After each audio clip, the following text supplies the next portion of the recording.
Hello. Get the lights on. Dark in here. Hello, hello, hello. Welcome to Leap Taken. I'm Mika. Here at Leap Taken, I talk all things witchy, craft related, law of attraction, manifesting, esoteric, and everything else in between. We are definitely getting a little witchy, esoteric, and everything in between with this whole series that I'm doing here in November. And I wanted to do this because I need this. So, and I thought somebody else might enjoy, not enjoy is probably not the right word, but benefit, I should say, from this as well. So that's why I'm doing this. That's why I wanted to do this series um, about, the alchemy of becoming, because, it sounds so cliche. There's a shift, but there is a shift taking place. And we're all there's like the collective, and then there's the individual. So we're going to talk about the witch, and what the darkness teaches as the witch. So let me get my notes together because I go on a tangent. Um, it's We're deep in the dark half of the year, by the way. It's November. This is it. We in the trenches. So we're in the middle of November practically. And we're talking about something I think that eventually touches every witch's path at some point, and that's going to be shadow work. But we're going to talk about a little bit differently and how we're going to approach it. I was mystified by the concept of shadow work when I first heard about it years ago because I didn't fully comprehend, like, so what is it? I thought it was like a template or something that I could follow. I don't know why I thought that, since nothing in witchcraft has ever been a simple template, but for some reason I thought it was. No, there's not. So if you're looking for a template, or if there's like somebody's telling you how to do it the right way and all that sort of stuff, there's no such thing. But hear me out.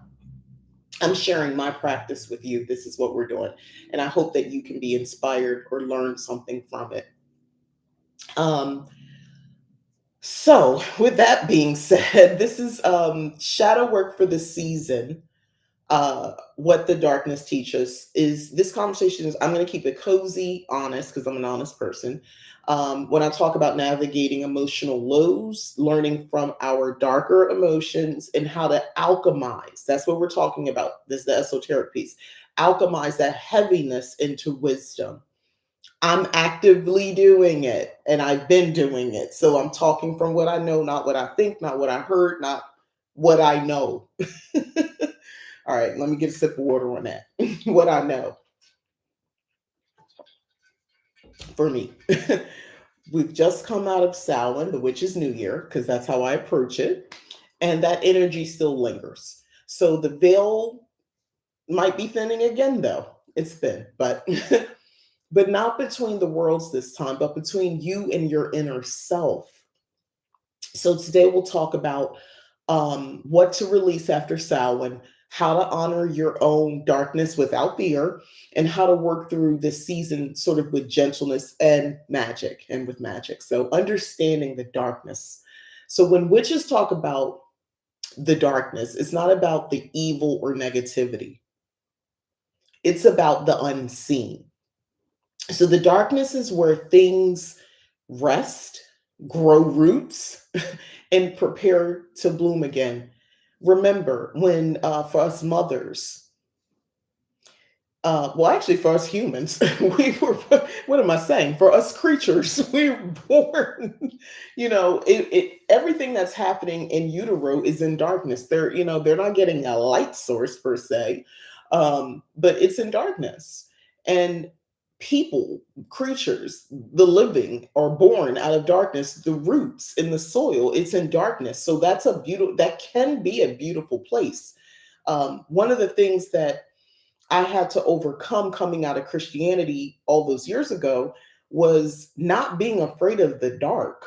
And I meant that figuratively and literally, not being afraid of the dark, but that religion teaches you there's things in the dark that's going to get you, so, you know, that's where that comes from.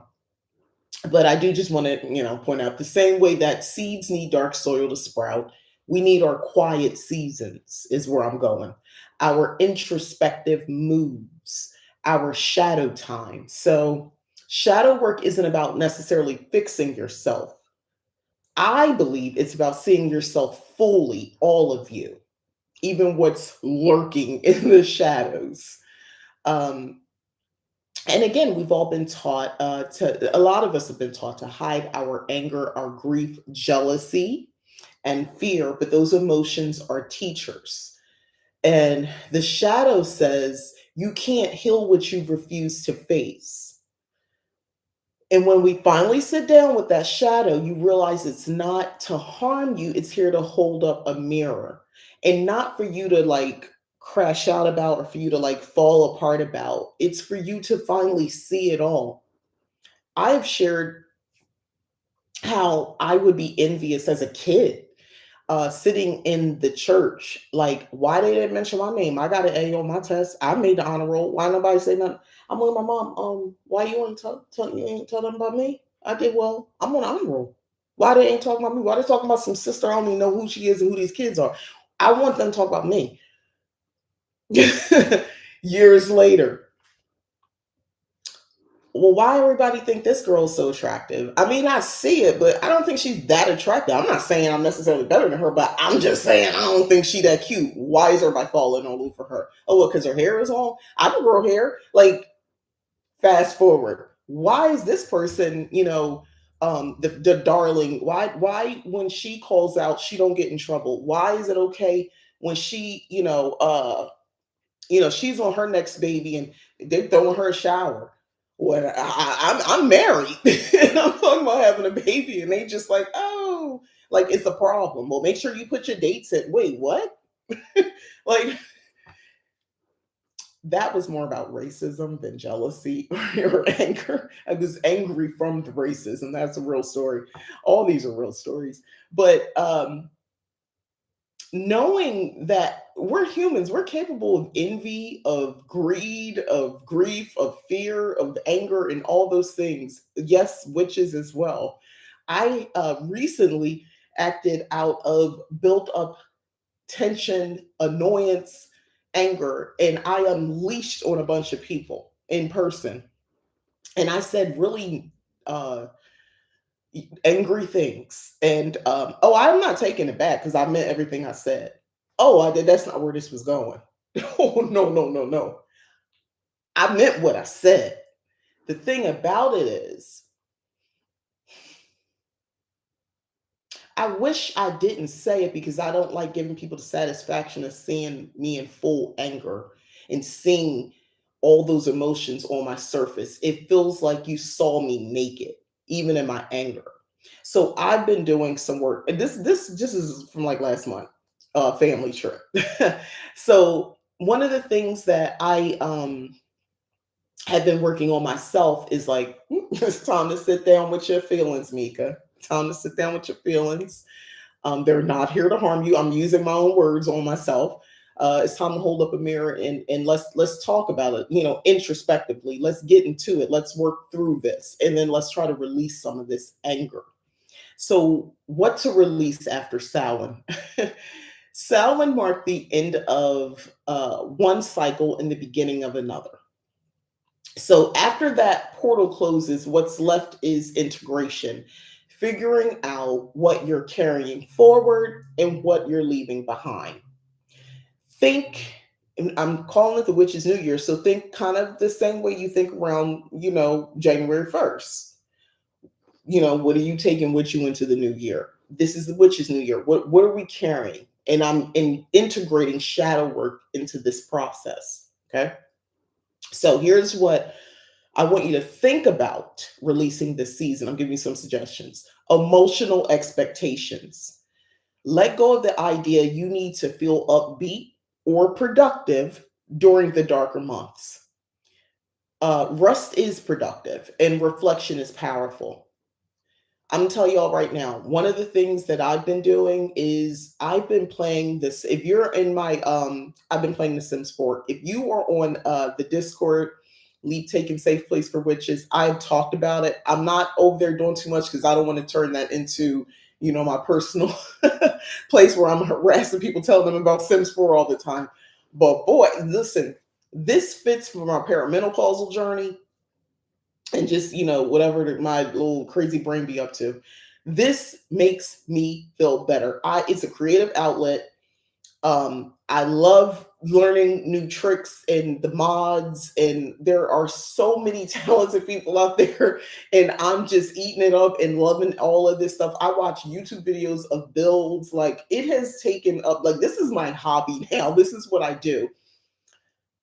Full disclosure, I'm not diagnosed with ADHD, but I am almost 100%, not 99.9, 100%. I do have it, and this is yet another fixation.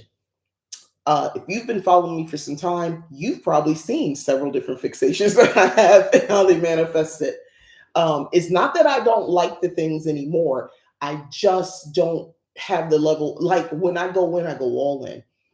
Side note to this side note, another shadow work issue I have, or that I've had to work through, is I was like this with people, not just hobbies, people.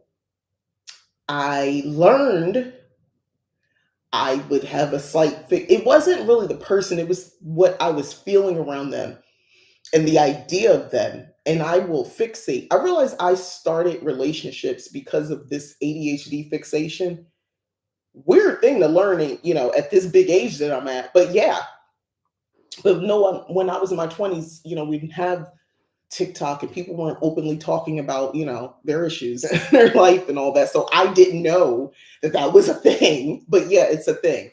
Had to work through that. Yes, I combine witchcraft, mental health, and all that. And I still take the drugs, and the drugs are working. All right. But rest is productive and reflection is powerful. Now let's talk about old narratives. Release the stories you tell yourself that no longer fit. This is to me, well, for me, again, at my big age, became a bigger issue. The I'm not good enough is one of them, or I'm too late, or I should be further by now. Samhain energy invites us to bury those lies. So, yes, I know we're after some. We're talking about after what you could release now that we're here. Old narratives. And a lot of us have our own versions of old narratives. Like it's I'm too late, or it's too late for me, or that type of stuff. If I'm drawing breath, it's not too late.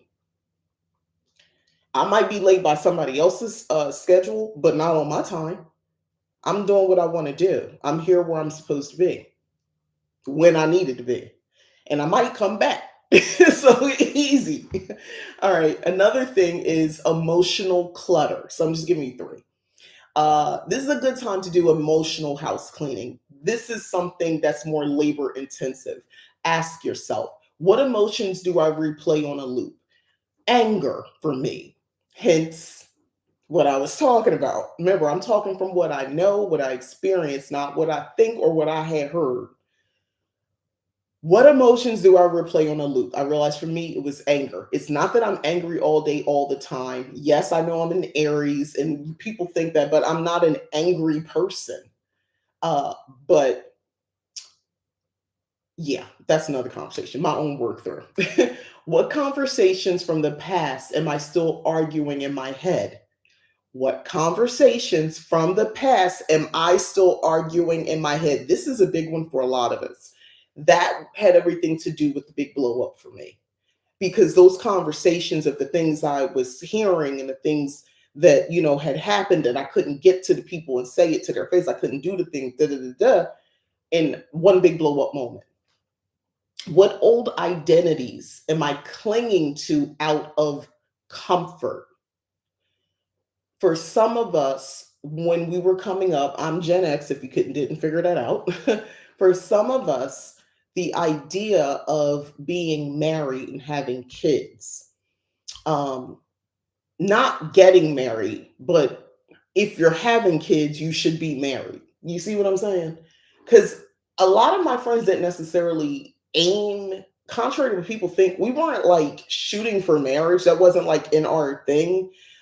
Most of the Gen X black women and the white, because actually I had white friends too coming up. It's so funny how things are now. But anyway, once upon a time, I went to I guess, a more integrated high school. So we were separated, but we would link. Anyway, most of the young women we didn't want, or girls, we didn't think about marriage as the epitome. Like most of us didn't think like that. Most of us had aspirations, goals. Some of us did want kids, but we knew to have kids, you better be married though. We did have that. Now, that didn't, all of us didn't get that. We had teen pregnancies, we had, situationships, and just like the young women of today. Or some of us did get married and it just didn't work out. But the identity behind being a mom and a wife and all that is my point. And if you got divorced and you never remarried, that clinging to this identity as, well, I'll just be the best mom. A lot of us took that route. Well, I'll just be the best mom I could be because I couldn't be the wife. So I'll just be the best mom. And then the kids grow up. I have a list of not people that I'm necessarily talking to today, but like we went through this. And then the kids grew up. And now who are you? What's your identity now? Wanting the mom. That's the one. You ever see like women, somebody's mom, and like they're way too involved? Not in a way where like their kids are wanting them to be, like they're way too involved in their grown kids' lives, like intimately. Like, girl, back up. Don't you got a life of your own? No, they don't. They're not willing to like re-identify, letting that go. You're not that mom anymore. You did that role, you did that part. That's not your identity. You, who are you? And some people are terrified to answer that question. This is the part about holding a mirror up to yourself. What old identities am I clinging to out of comfort? Because that's where you feel comfortable. Anything else scares the bejeebus out of you. That's a tough one. I did a video here a couple years ago where I talked about I was calling my energy back, and that's what I was talking about. I say ritualize it, alchemize it, turn it into whatever, trademark it, whatever you need to do to become who you would like to become, this new identity of self.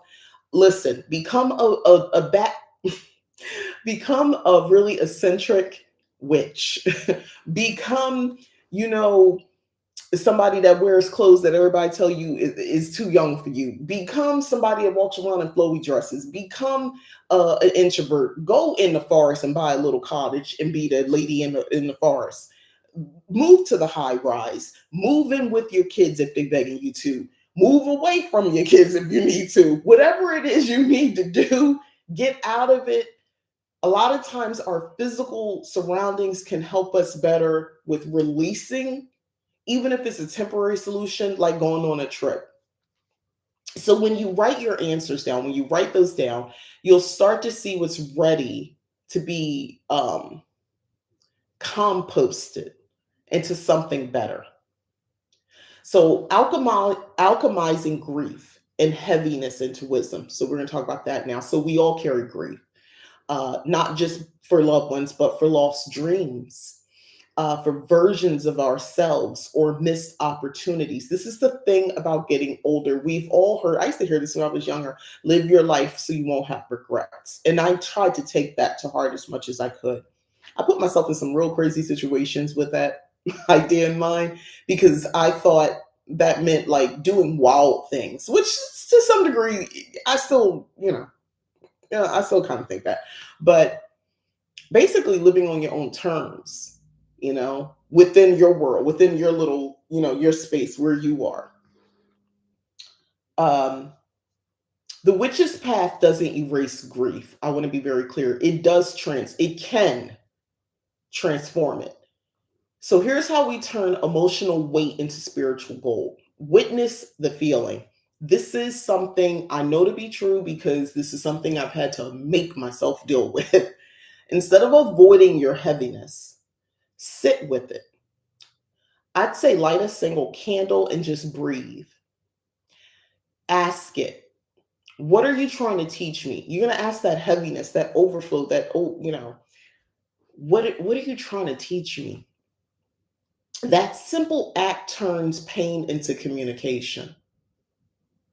Scream it, yell it, scream in a pillow. But ask that question and try to ask it out loud.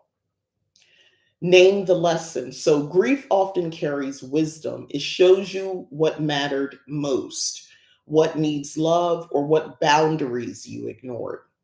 When you name the lesson, the energy changes shape, which is the alchemy. When you name the lesson, the energy can change shape. The energy changes shape. um the best way for people who were ever into the church, when you hear people talk about, like, to get all in their testimony and stuff like that, see, we don't really do this sort of stuff as witches. Some do, but we don't see a lot of that. We don't do the testimony thing. A lot of times what we see in social media is witches who just talk about how they're, financially better off because of witchcraft. So we see a lot of that, manifesting the apartment, the car, the house, the man, the baby, all this type of stuff. We see that sort of stuff. It's hard to see energy changing shape. All I'm telling you though, I'm literally doing it. The best way for the more astute person, for the other witch who's watching, if you can pick up on social cues, if you can pick up on body language and cadence and just energy through the screen, you'll see that with the people. There's people I follow, excuse me, and they might have talked about a big life event that maybe was something, a death or something like that, and you can see how it changes people, and they're not talking about it, but you can see it, you can feel it. So I'm kind of tapping into that, but use it for yourself. um the energy can change shape. Your viewpoint basically changes about around the energy of grief.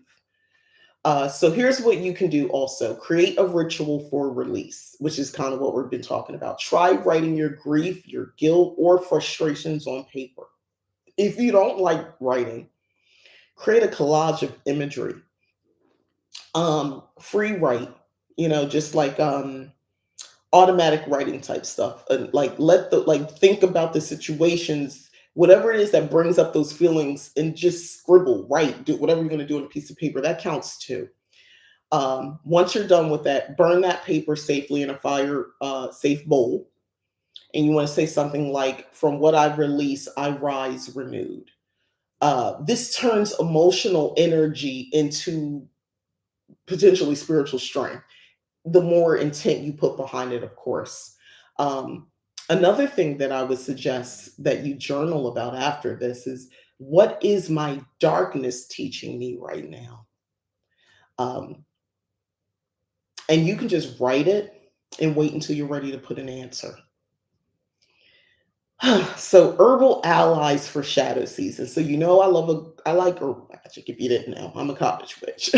So let's talk about some correspondences that can support your emotional work this season. Mugwort for introspection and psychic awareness, for sure. So use mugwort tea. It's gross because it's extremely bitter, but stay with me. Use mugwort tea before meditation or journaling.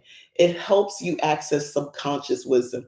If you absolutely cannot do the mugwort tea, burn it and just be in a closed, and it's not closed space. I'm not to ask you to hot box mugwort, but you know what I'm saying. Be near the smoke. Next is rosemary, and that's going to be for clarity and remembrance. So it's protective and clearing. Burn rosemary, burn it. I mean, you can eat some of rosemary too, but burn rosemary to cleanse stagnant emotional energy. I like to burn it for that purpose. Lavender for peace and for calm. So it softens your sharp emotions and brings emotional clarity. That's why I like to use a combination of rosemary and lavender and mugwort a lot. I'm using them right now for something, an oil I'm making for all those properties. It's like one is like, it's like a nice cascade. Anyway, and then black pepper for courage and release. So in spell work, it burns away negativity and energizes confidence. You don't need a lot, just a little sprinkle.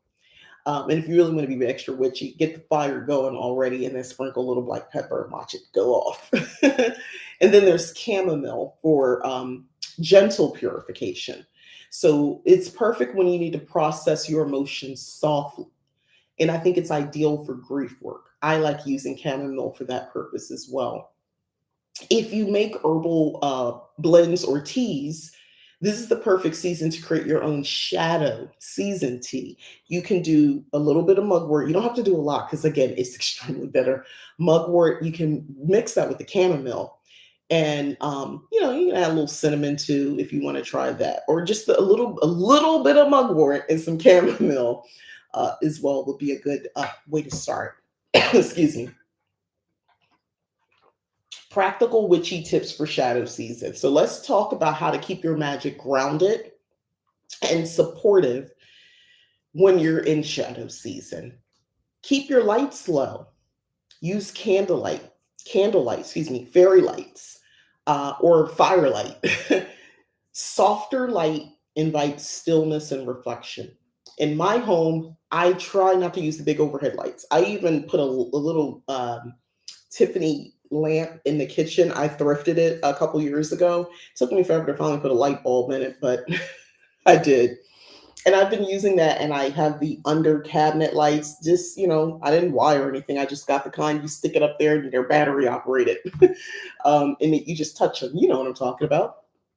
So I have those, and I have a string of soft white lights in my kitchen, and the kitchen is all white anyway, so it just really looks pretty and comfortable. In the living room, I use fairy hanging lights over the windows. So, like in my bedroom, same deal, like soft lights, lamps, no overhead lights. Um, it's calming and it's softer. It does something to the psyche. Take it from a cottage witch. Another thing, do small daily rituals. So, like, light your incense for clarity, whatever that is. Pull a tarot card or your oracle card a day. Write a few lines in your shadow journal if you have one, or just in your journal. Just write a few lines. Write how you felt.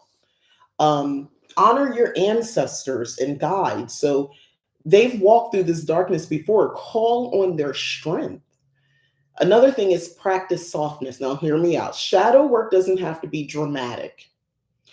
I think people don't talk about that enough. Sometimes transformation happens quietly through like gentle consistency, not confrontation. A good example, I'm finding my yoga practice, which is very gentle, and it's something I've committed to doing at minimum. I do 6 days a week now. I used to be like 5, but I realized Sundays, because I have a standing morning appointment, so I don't do it. But 6 days a week, I have been like maintaining a yoga practice, and I just do up to 20 minutes, maybe 25 minutes a day, at the minimum 10 minutes of yoga, and not stretching yoga. It is stretching, but I'm doing yoga poses now, and I'm getting better at it. But that consistency, the yoga practice, I use it for spiritual aspect and the physical aspects as well, in the way that it should be. But it's connecting mind, body, and spirit, because you're forced to deal with any feelings, and so the feeling of tension or anything else that's coming to the surface, it's right there, and you're still, you're sitting in it, you're standing in it, or whatever the pose is. So it's definitely been helpful during this time with me. But the consistency is quiet. I'm not making a fuss, I'm not screaming, it's not loud. It's just me in that moment with my breath work. And it's a consistent thing I do. Yeah, it's not confrontational, but this is part of my shadow work. So, in your day with gratitude, that's another thing. So, even one sentence, I made it through today. I'm learning from my darkness. That can be powerful spell work right there. Just you speaking that out loud is powerful spell work. Gratitude. So, as witches, we honor all seasons, even the dark ones. We don't rush to the light. We learn to see in the dark. Uh, I'm doing some powerful work right now in darkness. We're in the dark half of the year. In darkness, I'm making some serious, powerful moves for myself, and this is not about money and all that sort of stuff.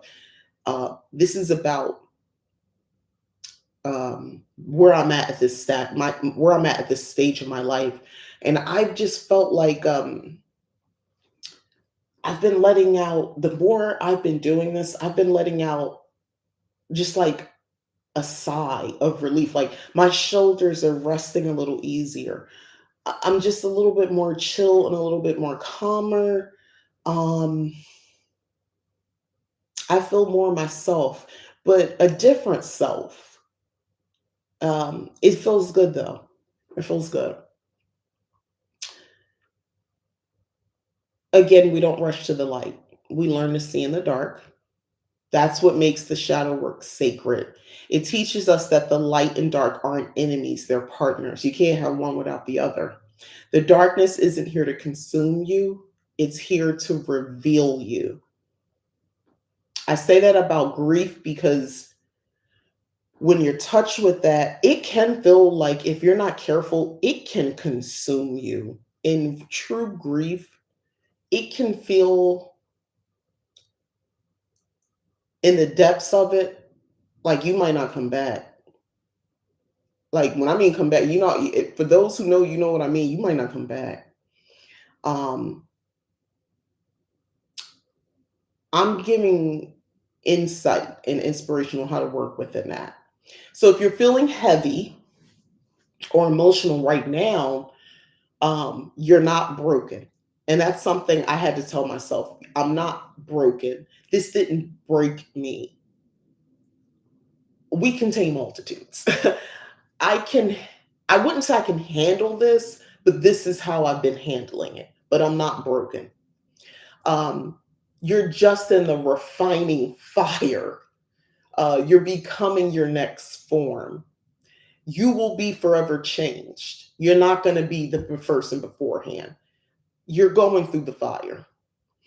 This season, honor your emotions like teachers, though. Write their lessons in your grimoire, write things down, burn what's outgrown, bless what remains. And then I want you to remember these words: I am still learning, I am still transforming, I am still becoming. Use that as an affirmation. And that's what I have to talk about today. So blessed be. Blessed be. That's what I wanted to talk about today. I'm just sharing literally a slice of life.